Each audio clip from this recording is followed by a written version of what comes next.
வருகின்ற நவம்பர் 26 அன்று அகில இந்திய அளவில் விவசாயிகள் மற்றும் தொழிலாளர்கள் இன்னமும் கூட வர்க்க வெகுஜன அமைப்புகள் அனைத்தும் இந்திய நாட்டில் உள்ள இன்றைக்கு நடைபெற்று கொண்டிருக்கின்ற ஒரு கொடுங்கோலான தொழிலாளர் விரோத விவசாய விரோத சட்டங்களையும் திட்டங்களையும் மக்களுக்கு கொண்டு செல்கின்ற விதத்திலே நாம் ஒரு மிகப்பெரிய ஆர்ப்பாட்டத்தை நடத்த இருக்கிறோம்.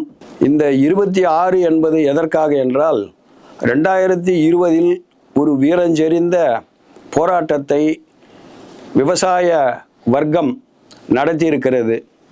அந்த ஞாபகார்த்தமாக இந்த நவம்பர் 26 அன்று அகில இந்திய அளவில் நம்முடைய ஒட்டுமொத்த இந்திய நாட்டின் கோரிக்கைகளை மத்திய தொழிற்சங்கங்கள் தொடர்ந்து வலியுறுத்தி வருகின்றன. அது முதலிலே 10 கோரிக்கைகளாக 12 கோரிக்கைகளாக இருந்தது. இன்றைக்கு ஒன்றிய பிஜேபி அரசினுடைய திட்டங்களால் அல்லது அவர்கள் செய்யும் சட்டங்களால் 26 கோரிக்கைகள் வரை உயர்ந்துள்ளது. எனவே மக்கள் சொல்லொணா துயரத்தில் இருக்கிறார்கள் என்ற விதத்திலே தான் இந்த நவம்பர் 26 போராட்டத்தை நம்முடைய சாலை போக்குவரத்து தொழிலாளர் சம்மேளனமும் கையில் எடுத்திருக்கிறது.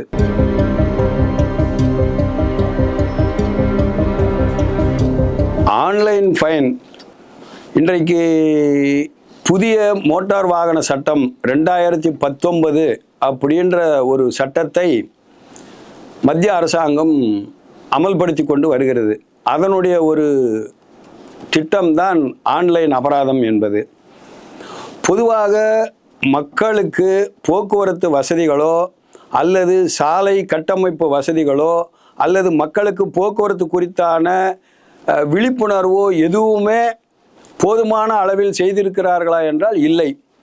ஆனால் இந்த புதிய சாலை போக்குவரத்து சட்டம் என்பது நாங்கள் கொண்டு வரும்போதே கடந்த 2014 இருந்து சாலை போக்குவரத்து சம்மேளனம், அது அகில இந்திய சாலை போக்குவரத்து சம்மேளனமானாலும் சரி, தமிழ்நாடு சாலை போக்குவரத்து சம்மேளனமானாலும் சரி, மக்களிடத்தில் சொல்லி கொண்டிருக்கிறோம். ஆனால் இவை எதையும் காதில் வாங்காமல் ஆன்லைன் அபராதம் என்கின்ற முறையிலே அபராதத்தை விதித்து விட்டால் போக்குவரத்து விதிகளை மக்கள் கடைபிடிப்பார்கள் அல்லது குற்றங்கள் குறையும் என்ற முறையிலே செய்திருப்பது என்பது வரவேற்கத்தக்கதுதான். ஆனால் அதனுடைய நோக்கம் என்பது மாறி வெறும் பணம் பறிக்கின்ற விதமாக இன்றைக்கு ஆன்லைன் அபராதம் என்பது மாறி இருக்கிறது.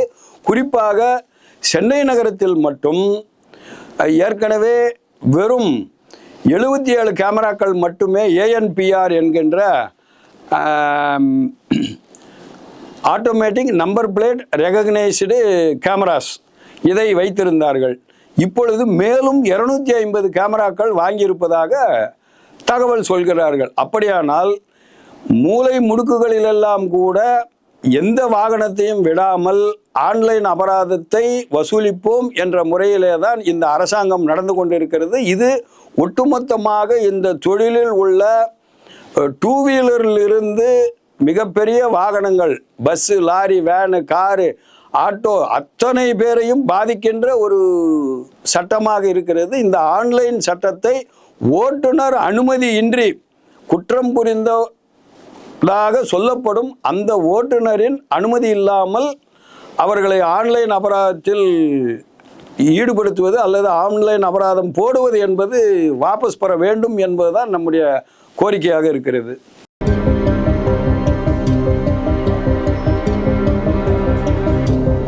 அரசாங்க போக்குவரத்து என்பது நம்ம தமிழ்நாட்டை பொறுத்த வரைக்கும் அரசு போக்குவரத்து தான்.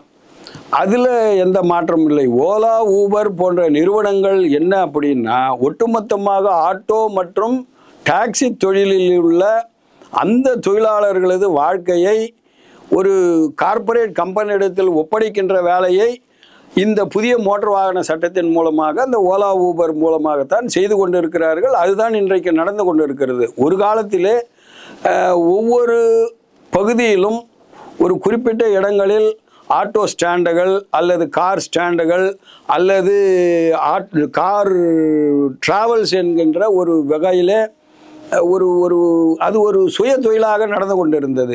இன்றைக்கு அத்தனையும் மடைமாற்றம் செய்து கார்ப்பரேட் முதலாளிகளுக்கானதாக ஓலா, ஊபர், ரேபிடோ உள்ளிட்ட பல்வேறு நிறுவனங்கள் அதில் வந்திருக்கின்றன. அதில் என்ன குறிப்பிட்டு நாம் சொல்ல வேண்டுமானால், அதில் 100 ரூபாய்க்கு அவர்கள் வாகனத்தை ஓட்டுகிறார்கள் என்றால் 30 ரூபாய் அந்த கார்ப்பரேட் கம்பெனிகளுக்கு செல்கிறது. தொழிலாளர்களது உழைப்பு முழுவதும் உறிஞ்சப்படுகிறது. இதற்கு அரசாங்கமே ஆப் உருவாக்க வேண்டும், அல்லது ஆட்டோ மீட்டர் கட்டணங்கள், அதே போல டாக்ஸிகளுக்கான அந்த மீட்டர் கட்டணங்களை நிர்ணயிக்க வேண்டும் என்று நாம் பல ஆண்டுகளாக போராடி கொண்டு வந்திருக்கிறோம். அந்த ஒரு கோரிக்கையும் வலியுறுத்தி தான் இந்த நவம்பர் 26 நாம் இந்த போராட்டத்தில் கலந்து கொள்கிறோம் அப்படின்றது தான் சொல்ல வேண்டியது இருக்கு.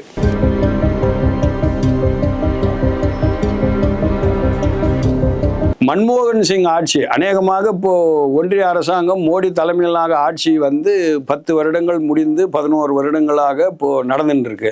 அதுக்கு முன்னாடி இருந்த மன்மோகன் சிங் காலத்திலேயே இந்திய அரசாங்கத்தால் விவி கிரி லேபர் இன்ஸ்டியூட் அப்படின்ற மாதிரியான அந்த இன்ஸ்டியூட்டில் ஒரு சர்வே எடுத்து அந்த இன்ஸ்டியூட் ரெக்கமெண்டேஷன்ஸில் தான் ஓட்டுநர்கள் என்பவர்கள் சமூகத்தில் மிகவும் பிற்படுத்தப்பட்ட தாழ்த்தப்பட்ட நிலையில் இருப்பவர்கள் தான் வருகிறார்கள். இன்னும் சொல்லப்போனால் பொருளாதார ரீதியாகவும் அவர்கள் மிகவும் பிற்பட்ட நிலையில் இருக்கிறார்கள். எனவே அவர்களுக்கு இலவச வீடுகள் கட்டித்தர வேண்டும், கல்வி உதவி செய்து தர வேண்டும், அவர்கள் குழந்தைகளுக்கான சுகாதார கட்டமைப்புகள் மேம்படுத்தி தர வேண்டும் என்று மத்திய அரசாங்கத்தின் விவி கிரி லேபர் இன்ஸ்டியூட் கொடுத்த பரிந்துரைகள் தான்.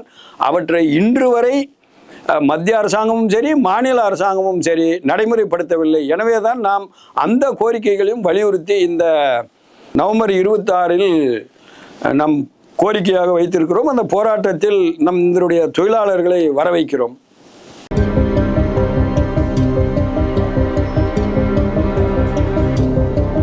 பெட்ரோல் டீசலை மட்டும் பேசணும்னா அது மிகப்பெரிய இதுவாக இருக்குது. அநேகமாக இப்போது செய்தித்தாள்களில் அல்லது டிவியில் கூட என்ன 365வது நாளாக பெட்ரோல் டீசல் விலையில் மாற்றம் இல்லை. இப்போ என்ன அப்படின்னா, உக்ரைன் சண்டை என்னைக்கு நடந்ததோ அன்னைக்கிலிருந்து அரேபிய நாடுகளிலிருந்து ரஷ்யாவிலையும் இந்திய அரசாங்கம் பெட்ரோலை வாங்குவதற்கான ஏற்பாடுகளை செய்தது.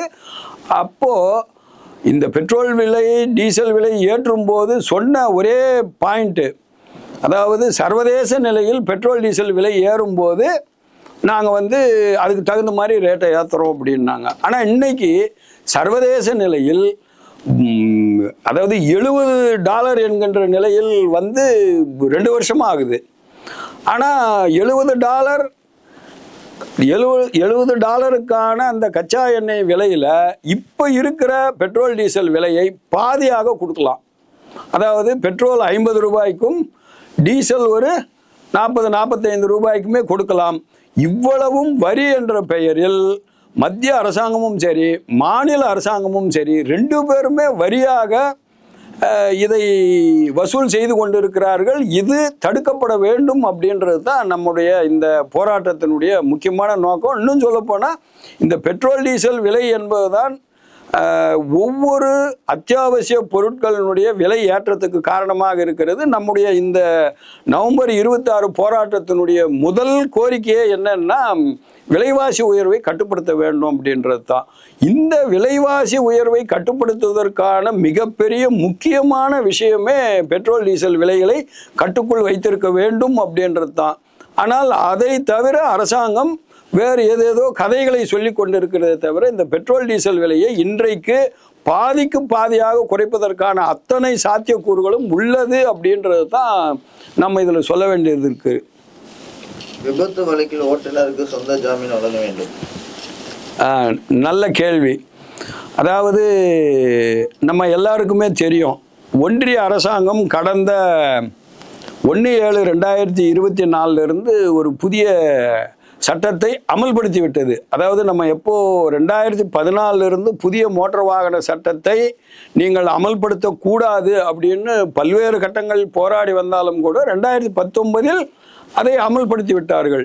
அந்த 2019 ஒவ்வொரு சட்டங்களாக கொஞ்சம் கொஞ்சமாக கார்ப்பரேட் மயமாக அதை மாற்றிக்கொண்டு வருகின்ற அதே சூழலில் இந்த தொழிலில் இருப்பவர்களுக்கு, அதாவது குறிப்பாக ஓட்டுநர்களுக்கு ஏராளமான பிரச்சனைகள் அதில் வந்துனே இருக்குது. இப்போ இவங்க சொல்கிறது பூராவுமே ஓட்டுநர்களுக்கு தண்டனை என்பது அதிகமாக கொடுத்தால் விபத்துக்கள் குறையும் அப்படின்றாங்க. ஏற்கனவே இருந்த சட்டங்கள், அது 304A அந்த மாதிரியான இருந்த சட்டங்களை இன்றைக்கி BNS 106(1)(2) அப்படின்ற மாதிரி மாற்றிருக்கிறாங்க. அதில் சேர்ந்தது தான் இந்த ஓட்டுநர்களுக்கு சொந்த ஜாமீன் வழங்க வேண்டும் என்பது. 302A இருந்தப்போ அந்த சம்மந்தப்பட்ட ஓட்டுநர்களுக்கு அந்தந்த மாநிலத்தில் சொந்த ஜாமீனில் வெளியில் விட்டு வழக்கை அட்டன் பண்ணோம் அப்படின்ற மாதிரி. ஏனென்றால் விபத்து என்பது தெரிந்து எந்த ஓட்டுநரும் செய்வதில்லை. ஆனால் அரசாங்கம் இன்றைக்கு என்ன சொல்லுகிறது? ஒரு விபத்து என்று ஏற்பட்டால் அந்த விபத்துக்கு ஓட்டுநர் மட்டும்தான் காரணம் என்று சொல்லி 5 வருடம் 10 வருடம் என்ற முறையில் அவர்களுக்கு தண்டனை கொடுக்கின்ற ஒரு பணியை அரசாங்கம் செய்து வருகிறது. இதில் அந்த ஓட்டுநர் சொந்த ஜாமீனில் கூட வெளிவரக்கூடாது அப்படின்ற மாதிரி தான் BNS 106(1) இருந்தாலும் கூட அதனோடு கூட BNS 105 என்ற விதியை சேர்த்து அதில் ஓட்டுநருக்கு சொந்த ஜாமீன் என்பது கூட இல்லை அப்படின்ற மாதிரி மிகப்பெரிய ஒரு சர்வாதிகார சட்டமாக அந்த விபத்து சட்டத்தை மாற்றி இருக்கிறார்கள் என்பதுதான் இதில் நாம் பார்க்க வேண்டியது இருக்குது. வாரியத்தில் விபத்து மரணத்திற்கு ரூபாய் 5 லட்சமும் இயற்கை மரணத்திற்கு 2 லட்சமும் வழங்க வேண்டும். அதாவது இந்த ஓட்டுநர் தொழிலாளர்களுக்கு அல்லது அமைப்பு சாரா தொழிலாளர்களுக்கு தமிழ்நாடு அரசு வாரியம் என்று வைத்திருக்கிறது.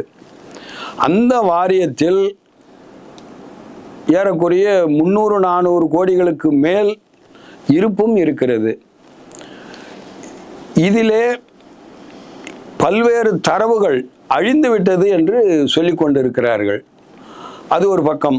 இன்னும் சொல்ல போனால் அந்த வாரியத்தில் ஒருவர் கூட நிரந்தரமான அதிகாரிகள் இல்லை. எல்லாருமே கான்ட்ராக்ட். இந்த அரசாங்கமே, அது மத்திய அரசாங்கமும் கான்ட்ராக்ட் சிஸ்டத்தில் தான் இருக்கிறது, மாநில அரசாங்கமும் அந்த கான்ட்ராக்ட் சிஸ்டத்தில் தான் இருக்கிறது. அப்படி இருக்கும்போது சட்டமன்றத்தில் அமைச்சரே சொல்லிவிட்டார், ஒரு சாலை விபத்தில் இறக்கின்ற ஒரு ஓட்டுநருக்கு 5 லட்சம் ரூபாய் இந்த அரசாங்கம் வழங்கும் என்று.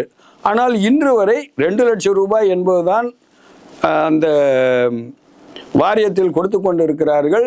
எனவே நாம் இயற்கை மரணத்திற்கு 2 லட்சமாகவும், அதே போல விபத்து ஏற்பட்டு அந்த ஓட்டுநர் மறைந்தார் என்றால் அவருக்கு 5 லட்சம் ரூபாய் வழங்க வேண்டும் என்று கோரிக்கை வைத்திருக்கிறோம். அவர்கள் சொன்னதுதான், அதை இன்னமும் நிறைவேற்றவில்லை. எனவே உடனடியாக நிறைவேற்ற வேண்டும் என்ற முறையிலேயும் கூட நாம் இந்த போராட்டத்தில் கலந்து கொள்கிறோம். அதே போல் இந்தியாவில் இந்த சோஷியல் செக்யூரிட்டி ஸ்கீம் என்கின்ற இந்த சட்டங்கள் அமைப்பு சாரா தொழிலாளர்களுக்கு கிடைக்க வேண்டும் என்று கூட நாம் கோரிக்கை வைத்திருக்கிறோம். அந்த அடிப்படையில் தான் இந்த நவம்பர் 26 என்கின்ற இந்த போராட்டத்தில் நாம் கலந்து கொண்டிருக்கிறோம்.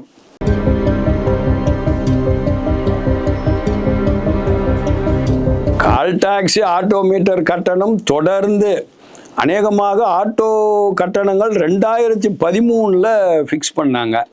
இன்னைக்கு 2024. ஏற்கனவே ஃபிக்ஸ் பண்ணதிலிருந்து அந்த 25 ரூபாய் 2 கிலோமீட்டருக்கு அப்படின்றது இன்றைக்கும் கூட அதே ரேட்டில் தான் இருக்குது. அவர்கள் அதை பற்றி எந்த விதமான கவலைப்படுவதாகவே இல்லை. பல்வேறு கூட்டங்களில் பேசுகிறார்கள், அமைச்சர்கள் சொல்லுகிறார்கள், ஆட்டோக்களுக்கு மீட்டர் கட்டணத்தை சேர்க்கும்போது கால் டாக்ஸிகளுக்கும் அதன் மூலமாக ஒரு கட்டணம் என்பது நிர்ணயிக்கப்படும். எனவே இரண்டையும் கட்டணங்கள் நிர்ணயித்து கொடுங்கள் என்று நாம் தொடர்ந்து வற்புறுத்தி கொண்டிருக்கிறோம். தமிழக அரசு அந்த விஷயத்தில் மிகவும் மெத்தனம் காட்டுகிறது. எனவே தான் இந்த ஒன்றிய மாநில அரசுகளை கண்டித்து தான் இந்த போராட்டம் என்பது நவம்பர் 26 நாம் நடத்துகிறோம். அதில் நாமும் கலந்து கொள்கிறோம். நவம்பர் 26 போராட்டம் சாலை போக்குவரத்து தொழிலாளர்கள் ஏன் கலந்து கொள்ள வேண்டும்? நல்ல கேள்வி. நவம்பர் 26 சாலை போக்குவரத்து தொழிலாளர்கள் ஏன் கலந்து கொள்ள வேண்டும்?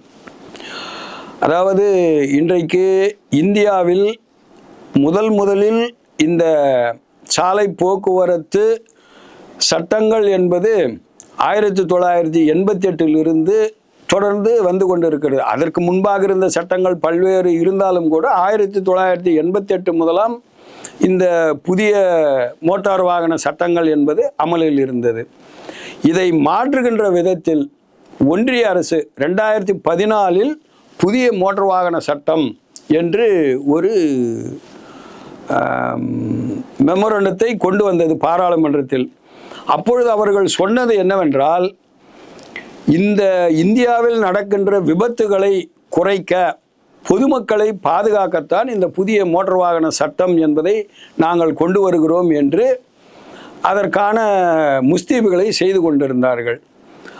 அதனுடைய வழிகாட்டு நெறிமுறைகள் கொடுத்தப்போவுமே நாம் சொன்னோம், இது அத்தனையும் கார்ப்பரேட் மயமாகின்ற விஷயமாக இருக்கிறது. எனவே சாதாரண உழைப்பாளி தொழிலாளர் கம் ஒரு சிறிய வாகனத்தை வைத்து சுய தொழிலாக செய்து கொண்டிருக்கின்ற இந்த ஓட்டுநர்களாகிய இவர்களது தொழில் என்பது முற்றிலுமாக பாதிக்கப்படும். இன்றைக்கு விவசாயத்திற்கு அடுத்து மோட்டார் தொழில் என்பதுதான், போக்குவரத்து துறை என்பதுதான் இந்தியாவில் மிகப்பெரிய வேலைவாய்ப்பு வழங்கக்கூடிய ஒரு துறையாக இருக்கிறது. இந்த துறையை கொத்தாக கார்ப்பரேட்டுகளுக்கு மாற்றுகின்ற ஒரு சட்டமாக இது வரப்போகிறது என்று நாம் பல்வேறு கட்ட போராட்டங்களை அந்த வரைவு திட்டத்தை எதிர்த்து சொன்னோம். ஆனால் அரசாங்கம் இதை எதையும் கேட்கவில்லை. கடந்த 2019 புதிய மோட்டார் வாகன சட்டம் என்று கொண்டு வந்து விட்டது. அந்த சட்டத்தில் எல்லாமே தனியாருக்கு வாகனங்கள் மட்டும்தான் இன்றைக்கு ஒரு தொழிலாளரிடத்தில் இருக்கிறது என்றால், அவரிடமிருந்து அந்த வாகனத்தை பறிக்கின்ற அத்தனை வேலைகளையும் செய்து கொண்டிருக்கிறார்கள். குறிப்பாக அவர்களுக்கு அந்த வாகனத்தினுடைய எஃப்சி, அந்த ரிஜிஸ்ட்ரேஷன் சர்டிஃபிகேட்டு, அவ்வளோ என்ன லைசன்ஸ் எடுப்பதற்கு கூட தனியார் முதலாளிகளுக்கு கொடுத்து அவர்கள் மூலமாக லைசன்ஸ் கொடுப்பது. அப்படின்றப்போ அந்த லைசன்ஸ் எடுக்கின்ற அந்த உரிமை கூட அரசாங்கத்திடமிருந்து பறிக்கப்பட்டு தனியார் நிறுவனங்களுக்கு கொடுக்கணும். ரைட்டு, லைசன்ஸை கொடுத்தப்புறம் வாகனங்கள், அந்த வாகனங்களை வாங்கிவிட்டால் மட்டும் போதாது, அவற்றை சாலையில் இயக்க வேண்டும். அப்படியானால் அந்த சாலைகள் முழுவதும் தனியாருக்கு கொடுத்து விடுவது. அந்த முறையில் ஒட்டுமொத்த சாலைகளை இன்றைக்கு மிகப்பெரிய கார்ப்பரேட் கம்பெனிகளுக்கு ஏலம் விட்டதை போலத்தான் இன்றைக்கு எங்கு பார்த்தாலும் டோல்கேட்டுகள் என்று போட்டு வசூல் செய்து கொண்டு இருக்கிறார்கள். ஒட்டுமொத்தமாக தமிழ்நாட்டில் மட்டும் ஏறக்குறைய 67 டோல்கேட்டுகள் என்ற முறையிலே போட்டு வசூலிக்கிறார்கள். ஆனால் ஒரு பக்கம் பெட்ரோல் டீசல் விலை உயர்வு, மற்றொரு பக்கம் டோல்கேட் போன்ற கட்டணங்கள், காவல்துறை பிரச்சனைகள், ஏராளமான அபராதங்கள், இத்தனையும் தாங்கி இந்த தொழிலில் இந்த தொழிலாளி இருப்பது என்பது அரசாங்கம் மிகப்பெரிய ஆச்சரியத்தோடு பார்த்து கொண்டிருக்கிறது. உதாரணமாக இந்தியாவில் பொது போக்குவரத்தாகிய அரசு போக்குவரத்தை அநேகமாக வட மாநிலங்கள் அனைத்திலும் முடித்து விட்டார்கள். இப்பொழுது பொது போக்குவரத்தில் பஸ் போன்றவைகள் தமிழ்நாடு உள்ளிட்ட இந்த ஒரு 4-5 மாநிலங்களில்தான், தென் மாநிலங்களில்தான் இன்றைக்கு இருந்து கொண்டிருக்கிறது. ஆனால் வட மாநிலங்களில் முழுவதுமாக தனியார் கைகளுக்கு போய்விட்டது. அடுத்து கப்பல் துறை தனியார் மயமாகிவிட்டது, விமானத்துறை தனியார் மயமாகிவிட்டது. இனி இருப்பது சாலை போக்குவரத்து ஒன்றுதான். இதை எப்படியாவது தனியாருக்கு, மிகப்பெரிய கார்ப்பரேட் கம்பெனிகளுக்கு, எப்படி விவசாய தொழிலாளர்களை பண்ணை அடிமைகளாக மாற்றுகின்ற அந்த 3 விவசாய சட்டங்களை கொண்டு வர இந்த ஒன்றிய அரசாங்கம் துடித்ததோ, அதே போல்தான் இன்றைக்கு புதிய சாலை போக்குவரத்து சட்டத்தை கொண்டு வந்து விட்டால் ஒட்டுமொத்தமாக ஓலா, ஊபர் இதை போன்ற கார்ப்பரேட் கம்பெனிகள் அல்லது அம்பானி, அதானி போன்றவர்களுக்கு கூட இந்த துறையை அப்படியே அள்ளி கொடுத்து விடலாம் என்கின்ற முறையில் தான் இந்த புதிய மோட்டார் வாகன சட்டம் என்பது போட்டிருக்கிறார்கள். அதில் அந்த தொழில் சாதாரணமாக நடத்தவே முடியாது என்ற நிலைக்கு இதை கொண்டு சென்றிருக்கிறார்கள். அதனுடைய ஒவ்வொரு பிரிவு தான் புதிய மோட்டார் வாகன சட்டம், புதிய அந்த டோல்கேட் உத்தரவுகள், அதே போல் புது புது டெக்னாலஜி, ஆன்லைன் அபராதம், அதைவிட இன்னொரு பிரச்சனை இப்பொழுது வருகிறது, ஜிஎன்எஸ்எஸ் என்று, குளோபலைஸ்டு நேவிகேஷன் சேட்டலைட் சிஸ்டம் என்று. அதில் நீங்கள் டோல்கேட்டில் அந்த டோல்கேட் போட்டிருக்கின்ற டோல்கேட் வரை சொல்ல வேண்டியதில்லை, டோல்கேட்டுக்கு முன்பாக இருக்கின்ற அந்த சாலையை நீங்கள் பயன்படுத்தினாலே உங்களுக்கான அந்த கட்டணத்தினுடைய அளவு, நீங்கள் எத்தனை கிலோமீட்டர் அந்த சாலையை பயன்படுத்தி இருக்கிறீர்களோ அத்தனை கிலோமீட்டருக்கான கட்டணத்தை ஆட்டோமேட்டிக்காக உங்களுடைய அக்கௌண்ட்டிலிருந்து எடுக்கின்ற அந்த வசதியை கூட அரசாங்கம், இன்னும் சொல்லப்போனால் ஒன்றிய அரசாங்கம் செய்து கொண்டிருக்கிறது. ஆனால் இந்த சட்டங்களுக்கெல்லாம் பிற மாநிலங்களில் எதிர்ப்பு இருந்தாலும் கூட தமிழ்நாட்டில் ஒன்றிய அரசாங்கத்தின் அச்சு பிசகாமல் அவர்கள் சொல்லுகின்ற அந்த அபராத தொகை மற்றவைகள் அனைத்தையும் உடனடியாக அமல்படுத்துகின்ற ஒரு அரசாக இன்றைக்கு தமிழ்நாடு அரசு மாறிவிட்டது. எல்லா விஷயத்திலும் ஆன்லைன் அபராதம் 100 ரூபாய் என்று இருந்த அபராதத்தை இன்றைக்கு 1000 ரூபாய்க்கு குறைவான அபராதம் இல்லை என்ற நிலைக்கு தொழிலாளிகளை மிகப்பெரிய நெருக்கடிக்கு தள்ளி இருக்கிறது. இவை அனைத்தும் இந்த தொழிலை முழுமையாக இந்த தொழிலாளர்களிடமிருந்து பறித்து கார்ப்பரேட் கம்பெனிகளுக்கு ஒப்படைக்கின்ற வேலையை அரசாங்கங்கள், அது மத்திய அரசாங்கமாக இருந்தாலும் சரி, மாநில அரசாங்கமாக இருந்தாலும் சரி, செய்து கொண்டிருக்கிறது. ஒவ்வொரு விஷயத்திலும் இவர்களது கொள்கைகள் மிகப்பெரிய கார்ப்பரேட் கம்பெனிகளான கொள்கைகளாக இருக்கிறது என்பதை நாம் எடுத்து கூற வேண்டும், அல்லது பொதுமக்களிடம் சொல்ல வேண்டும். இதை போன்ற ஆர்ப்பாட்டங்கள், போராட்டங்கள் வாயிலாகத்தான் நாம் அரசுக்கு உணர்த்த முடியும். அப்படின்ற வகையில் தான் இந்த நவம்பர் 26 போராட்டம் என்பது சாலை போக்குவரத்து தொழிலில் இருக்கின்ற ஒவ்வொரு தொழிலாளிகளுக்கும் முக்கியமான விஷயமாக இருக்கிறது என்ற முறையிலே தான் அந்த போராட்டத்திற்கு நாம் அனைவரும் வர வேண்டும், ஒத்துழைக்க வேண்டும் என்று கேட்டுக்கொள்கிறோம்.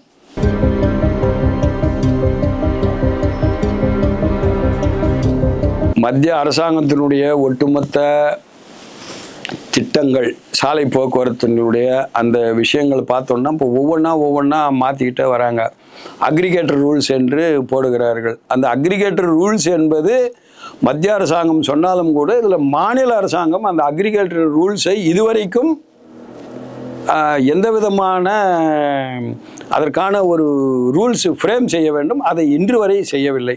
அந்த அக்ரிகேட்டர் ரூல்ஸ் ஃப்ரேம் செய்யும்போது தொழிலாளர்களுக்கான ஒரு நியாயமான ஒரு கட்டணங்கள் அல்லது அவர்களுக்கான ஒரு உத்தரவாதம் என்பது கிடைக்கும் என்கிற முறையிலே தான் நாம் அந்த அக்ரிகேட்டர் ரூல்ஸை ஃப்ரேம் பண்ண சொல்கிறோம். அதற்கும் இந்த தமிழ்நாடு அரசு தயாராக இல்லை என்பது வேதனைக்குரிய விஷயமாக இருக்கிறது. அதே போல் இன்றைக்கு ஆன்லைன் அபராதம், அதே போல் ஆர்டிஓ அலுவலகங்கள் நடக்கின்ற பல்வேறு பிரச்சனைகள், குறிப்பாக எஃப்சிக்கு போகிற வண்டிகளுக்கான அந்த ஸ்டிக்கர் ஒட்டுவதில் கூட ஏற்கனவே இருந்த அதிமுக அரசாங்கத்தை விட இன்றைய திமுக அரசாங்கம் மிகப்பெரிய கொள்ளையை அங்கு நடத்தி கொண்டிருக்கிறது என்ற விதத்திலே தான் இந்த தொழிலில் ஈடுபட்டிருக்கிற ஓட்டுநர்கள் கூறிக்கொண்டிருக்கிறார்கள். அதே போல் புதிய அமெண்ட்மெண்ட்டுகள் சாலை போக்குவரத்தில் ஒவ்வொன்றாக அவர்கள் செய்து கொண்டே இருக்கிறார்கள். எனவே தான் ஒட்டுமொத்தமாக இந்த 2019 புதிய மோட்டார் வாகன சட்டம் என்பதை வாபஸ் பெற வேண்டும் என்று நாம் கேட்கிறோம். குறிப்பாக இந்த சட்டம் கொண்டு வரும்போது இது முழுக்க விபத்துகளை தடுப்பதற்காகவும் பொதுமக்களை பாதுகாப்பதற்காகவும் என்று கூறினார்கள். ஆனால் கடந்த 2013 முதல் இன்றைக்கு 2024 வரையான அந்த விபத்துகளுக்கான ஒரு கணக்கை ஒன்றிய அரசாங்கம் வெளியிட்டுள்ளது. பொதுவாகவே ஒன்றிய அரசாங்கம் வெளியிடும் எந்த தரவுகளும் உண்மையாக இருக்காது. ஏனென்றால் உண்மைக்கு மாறான விவரங்களைத்தான் அவர்கள் வெளியிடுவார்கள் என்பது பல்வேறு விஷயங்களிலும் நாம் பார்த்திருக்கிறோம். இன்னும் சொல்லப்போனால் பல விஷயங்கள் ஒன்றிய அரசாங்கத்திடம் தரவுகளே இல்லை என்றும் கூட கூறியிருக்கிறார்கள்.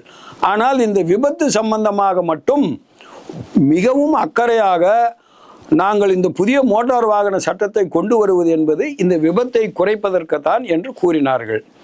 கடந்த 2013 முதல் 2024 இந்த 11 ஆண்டுகளுக்கான விபத்து எண்ணிக்கை என்பது தொடர்ந்து சராசரியாக ஆண்டுக்கு 1.5 லட்சம் பேர் இந்தியாவில் உயிரிழக்கிறார்கள் என்று கூறியிருக்கிறார்கள். அப்படியானால் கடந்த 2014 முதல் அல்லது 2019 முதல் இன்று வரை ஏராளமான சட்டங்களை மாற்றி இருக்கிறீர்கள், ஏராளமான தண்டனைகளை உருவாக்கி இருக்கிறீர்கள், ஏராளமான அபராத தொகையை வசூல் செய்திருக்கிறார்கள். ஆனால் விபத்து என்பது குறைந்த பாடில்லை. தேசிய பாதுகாப்பு கவுன்சிலினுடைய சேர்மேன் அவர்கள் அண்மையில் 11ஆம் தேதி 11/11/2024 ஒரு அறிக்கையை வெளியிட்டிருக்கிறார். அதில் அவர் என்ன சொல்றார் அப்படின்னா, விபத்து ஏற்படுத்தும் ஓட்டுநர்களை கொலை குற்றவாளிகளை போல் நடத்த வேண்டும், அப்படியானால் தான் இந்த விபத்துகள் குறையும் என்று கூறியிருக்கிறார். அப்படியானால் இந்த நாட்டில் என்ன நடக்கிறது? தொழிலாளர்களிடம் ஒரு பக்கம் ஏராளமான பெட்ரோல் டீசல் என்கின்ற முறையிலே அதிலே வசூல் செய்கிறார்கள், டோல்கேட் என்று அதிலே வசூல் செய்கிறார்கள், அபராதம் என்று இதில் வசூல் செய்கிறார்கள். இவை அனைத்தையும் தனியாருக்கு கொடுக்கின்ற வேலையை செய்வதற்கான வேலைகளை தொடர்ந்து செய்து கொண்டிருக்கிறார்கள். இந்த விபத்தினால் தான் புதிய மோட்டார் வாகன சட்டம் கொண்டு வந்தோம் என்று கூறுவது கூட மக்களை ஏமாற்றுகின்ற வேலை. அதற்கான கட்டமைப்பு வசதிகளோ அல்லது போக்குவரத்து குறித்தான விழிப்புணர்வோ அல்லது தேசிய அந்த பாதுகாப்பு கவுன்சிலின் மூலமாக பல கோடிகள் செலவழிக்கப்படுகிறது. அவற்றை எல்லாவற்றையும் சரியான வகையில் செயல்படுத்துகிறார்களா என்றால் இல்லை என்கின்ற முறையில் தான் நாம் பார்க்க வேண்டியிருக்கிறது. எனவே இந்த அரசாங்கம் முழுக்க முழுக்க இந்த சாலை போக்குவரத்தை, குறிப்பாக இந்த தொழிலில் இருந்து மிகப்பெரிய சுய வேலை வாய்ப்பாக இருக்கின்ற இந்த துறையை மக்களிடமிருந்து பறித்து கார்ப்பரேட் கம்பெனிகளுக்கு வெகு விரைவில் சேர்ப்பிக்கின்ற வேலையை இந்த அரசாங்கம் செய்து கொண்டிருக்கிறது. இவற்றை எதிர்க்க வேண்டுமானால் இந்த தொழில் ஈடுபட்டிருக்கின்ற அத்தனை பேரும் நவம்பர் 26 அன்று சாலைக்கு வர வேண்டும், ஆர்ப்பாட்டத்தில் கலந்து கொள்ள வேண்டும் என்று கேட்டுக்கொள்கிறேன்.